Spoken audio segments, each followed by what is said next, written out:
नमस्कार। मैं डॉक्टर अपर्णा मयेकर। जीना इसी का नाम है। इस शीर्षक के अंतर्गत आज का हमारा विषय है भगवान श्री कृष्ण की मौत। देखो, जितने भी भगवान यहाँ पृथ्वी पर आए अवतार कार्य करने के लिए और मनुष्य का देह धारण किया, वो एक आम आदमी की तरह उनकी मौत आई। अब महाभारत के युद्ध में पांडव जीत गए। कुंती के 100 पुत्र थे, उसमें से 99 पुत्र मर गए, एक जिंदा था, दुर्वासा। अब श्री कृष्ण ने ऐसा भ्रम पैदा किया कि वो युधिष्ठिर के जैसा दिखने लगा, बोलने लगा। तो गांधारी को लगा ये युधिष्ठिर है और उसने उसको जला दिया।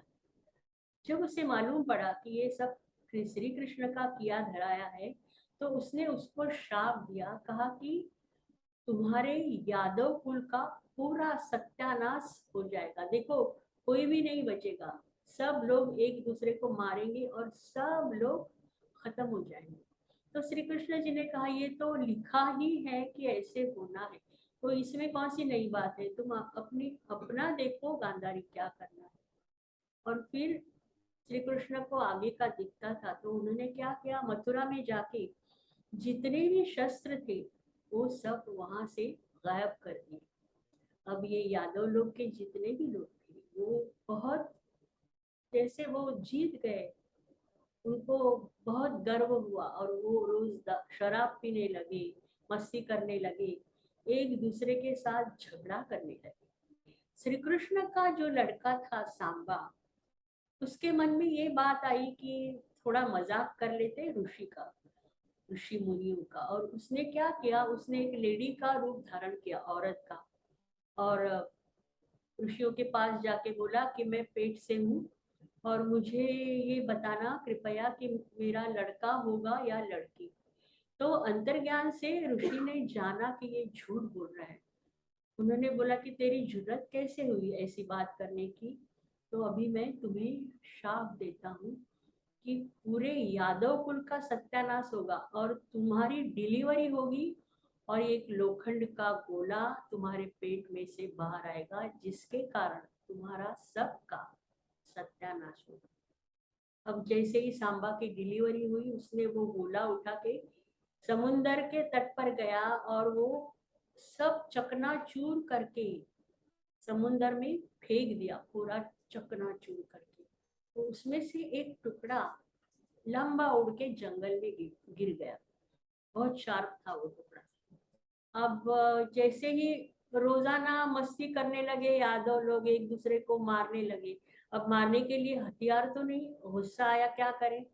वो समुन्द्र के तट पे जो भी सांबा ने समुन्द्र में फेंका था, वो चूरा लोखंड का, मेटल का, वो समुन्द्र ने वापस कर दिया। वो लहरों में फिर से आके तट पर रह गया और उसके ऊपर समुन्द्र में उगने वाली वो वनस्पति उगने लगी।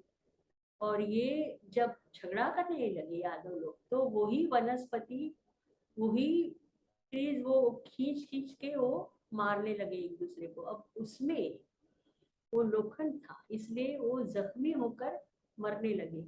ये सब देख के ना सुदामा बहुत, उसको बहुत दुख हुआ कि उसने कहा कि अब जीने में कुछ कोई फायदा ही नहीं है, जीने में तो अभी मैं मरता हूँ। उन्होंने देह त्याग किया और एक बड़े सर्प का रूप लेके वो चले गए वहां से। श्री कृष्ण जी भी बहुत खिन्न हो गए मन में कि मैंने क्या सोचा था और क्या हुआ।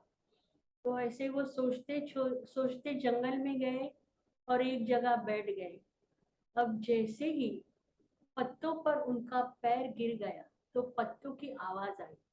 अब ये शिकारी जिसे वो लोखंड का गोले का टुकड़ा मिला था, उसने वो टुकड़ा अपने बाण के ऊपर लगाया और जैसे ही आवाज आई पत्तों की, उसे लगा कि कोई जानवर है और उसने बाण मारा।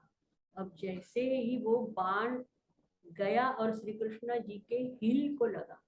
अब हिल के ऊपर जो कव होता है, वो एक्िलस टेंडन कहते हैं जिसे, कि जब राजे महाराजे आपस में युद्ध करते थे तो दुश्मन को मारने के लिए वो तीर हमेशा उसी जगह पे मारते थे, ताकि वो दुश्मन की इमीडिएटली वो मौत हो जाती थी।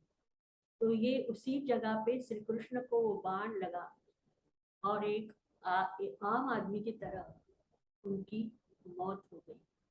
तो आज का हमारा विषय यहीं पे खत्म होता है। अगले हफ्ते हम मिलते हैं नया सब्जेक्ट लेके। तब तक के लिए अलविदा।